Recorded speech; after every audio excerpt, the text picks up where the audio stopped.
안녕하세요, 알제티입니다. 전 시간에 공부를 해야 하는 이유란 영상을 올렸죠. 위에 카드 보이시죠? 어때요? 공부할 마음이 막막 생겨나지 않던가요? 그래서 일단 책상에 앉았는데 뭐부터 하죠? 그렇죠. 책상 정리부터 해야죠. 자, 책상 정리 다 하고 나면 뭐 하죠? 청소하고 나니까 좀 피곤하니까 좀 쉬어야죠.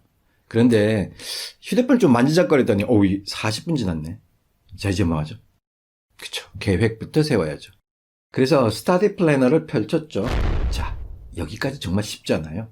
근데 계획을 세울 때 제일 먼저 생각나는 한자 성어가 있죠. 그쵸. 작심삼일. 마음으로 결정했지만 3일을 넘기지 못한다. 왜 그럴까요?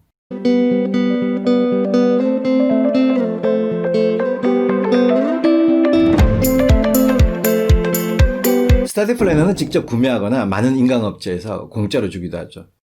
어떤 학원에서는 플래너를 의무 작성하게끔 하는 것도 있죠. 공부의 시작은 플래너가 맞습니다. 물론 남학생이 아기자기하게 답구하고 있고 그러면 좀 이상하게 볼 수도 있고 또 개인적 호불호도 있는 건 당연하지만 그래도 계획 그 자체는 꼭 필요한 겁니다. 여기 M사의 10미닛 플래너 정말 유명하잖아요. 게다가 여기 광고 문구도 정말 멋져요. 근데 작심삼일이 되는 건 이 플래너 잘못은 아니잖아요. 분명 다른 이유가 있을 텐데요. 그래서 고민을 좀 해봤죠. 제 생각에 첫 번째 이유는 계획부터 세워서죠. 무슨 말이냐면 직감대로 아니면 남 따라서 막연한 목표로 세운 거죠. 여기 보시면 새해 결심 1위는 운동이죠. 근데 언제, 어떻게, 얼마나 운동할 건가 그 구체적 전략은 없다는 겁니다. 공부의 경우도 마찬가지인데요. 너무 서둘러 계획부터 세우는 게 문제죠. 어떨 땐 위클리나 데일리 계획도 없이 막연히 열심히 최선을 다해 이래놓고 타성에 젖어버린 공부로 바로 진입하죠. 방향이 잡히지 않은 채 속도를 낸들 무슨 의미가 있겠어요. 이대로 1년을 보내게 되면 결론은 아시겠죠? 문제의 핵심은 계획을 위한 계획을 하지 않았다는 겁니다. 계획을 계획하기 위해서는 생각부터 정리를 했어야 했는데요. 그래서 추천한 게 명상이죠. 명상하니까 너무 거창하면 계획에 대한 깊은 생각 어때요? 명상은 뭔가에 집중한 연습이고 또 마음을 가다듬는 과정인데요. 일단 생각과 행동의 속도를 늦춰보세요. 그리고 얻어야 할 것에 집중하지 말고 버려야 할 것에 집중을 한번 해보세요. 그러니까 공부할 컨텐츠에 집중하지 말고 공부의 방해 요소부터 찾아내고 그것부터 버리자고요. 또 계획보다 중요한 건 목표한 걸 얼마나 어떻게 달성할 수 있느냐. 즉 모르는 것을 알도록 하는 메소드, 방법에 초점을 맞추는 거죠. 어떻게 하면 목표한 것에 가장 효과적으로 달성할 수 있느냐를 명상하는 겁니다. 명상은 통학 차량이나 지하철 안에서도 어디든 할 수 있잖아요. 계획을 위한 계획, 그 시간 절대 아까워하지 마세요. 자, 두 번째 작심삼일인 이유는 내 능력을 과대 또는 과소평가해서죠. 원래 계획을 짠다는 게 공부를 하겠다는 열정 하나만큼은 있었다는 건데 하지만 막상 계획대로 하다 보면 문제 수준이 이거 킬러 아니야? 생각보다 양이 쩔어. 그러니까 내가 할 공부의 수준이나 양을 제대로 알지 못한 채 계획을 세운 겁니다. 또 공부를 하다 보면 한 번에 확 감잡는 경우도 있잖아요. 득도, 유레카 이런 건데. 근데 10미닛까지 계획을 잡아놨으니 아는 걸 또 풀고 있는 경우도 발생하고요. 아니면 분명 감이 정말 안 오는데도 플래너에 적힌 대로 다음 과목으로 넘어가는 경우도 있죠. 즉 미지의 두 영역, 공부와 내 능력이라는 두 가지 질적 측면에 막연한 시간의 양을 투입한 겁니다. 그러니 계획이 틀어질 수밖에 없죠. 그래서 진정한 계획은 내가 얼마나 이해했고 달성했느냐에 따라서 플렉서블하게 고쳐나가는 게 더 맞는 전략이겠죠. 그러니까 계획에 내 능력을 맞추지 말고요. 내 능력에 맞도록 계획을 바꿔 나가라는 겁니다. 그 다음 세 번째 작심삼일인 이유는 계획을 고정시켰기 때문이죠. 여기 수능특강 지문처럼 요즘같이 불확실성이 엄청 큰 세상 속에서 적응 관리 전략이 중요하죠. 항상 예상치 못한 것과 살아가면서 대안을 찾고 결과를 평가하라 라는 지문이었죠. 애초에 계획을 설정할 때 달성 아니면 포기로 프레임을 잡았던 게 문제였죠. 게다가 처음부터 계획 자체가 잘못 설정될 수도 있는데 대안이나 수정 또는 폐기 같은 건 고려할 생각이 없었던 거죠. 특히 플래너가 그렇잖아요. 계획을 정하고 형광펜으로 공들여 예쁘게 꾸민 걸 어떻게 바꿔요?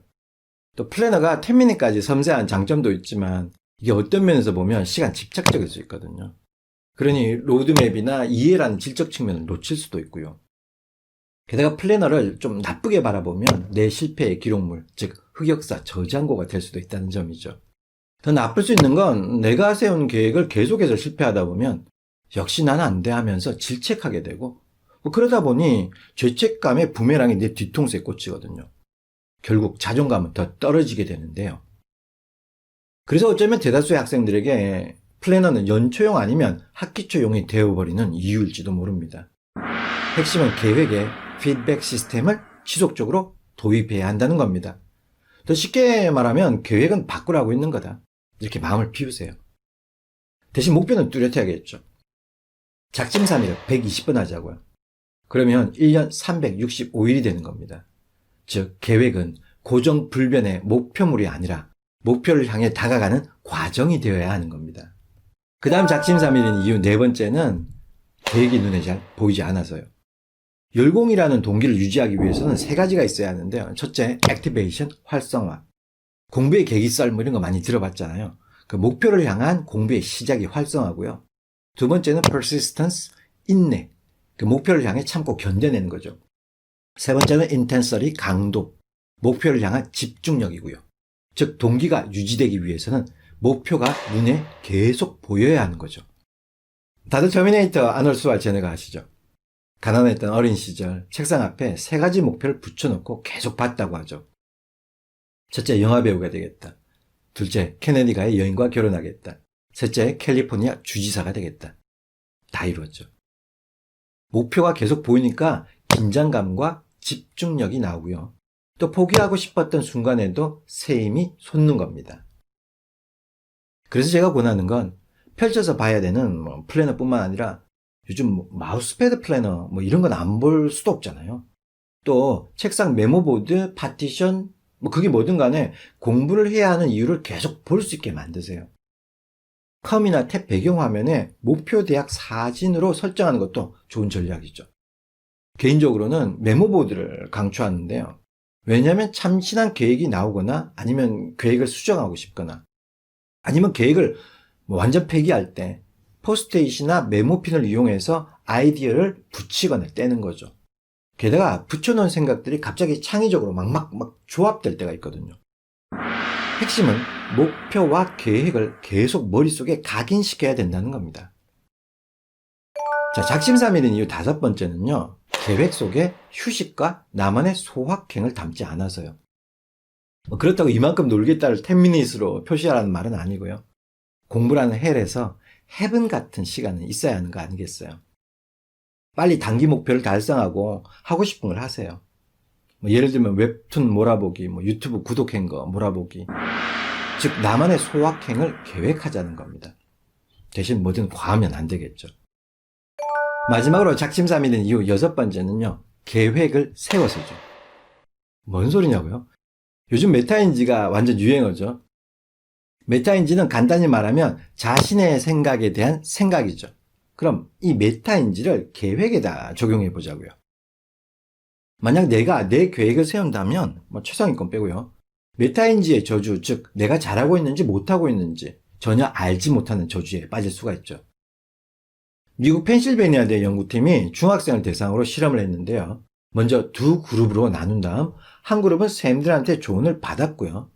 다른 한 그룹은 자기보다 어린 초등학생들에게 공부에 대한 조언을 해주도록 했죠. 결과는요. 조언을 받은 학생들보다 조언을 해준 학생들의 공부 시간이 더 늘어났다는 겁니다. 다시 말해 남이 가르쳐준 방법보다 내가 방법을 찾아내서 조언해주는 것, 그게 진정한 메타인지법이죠.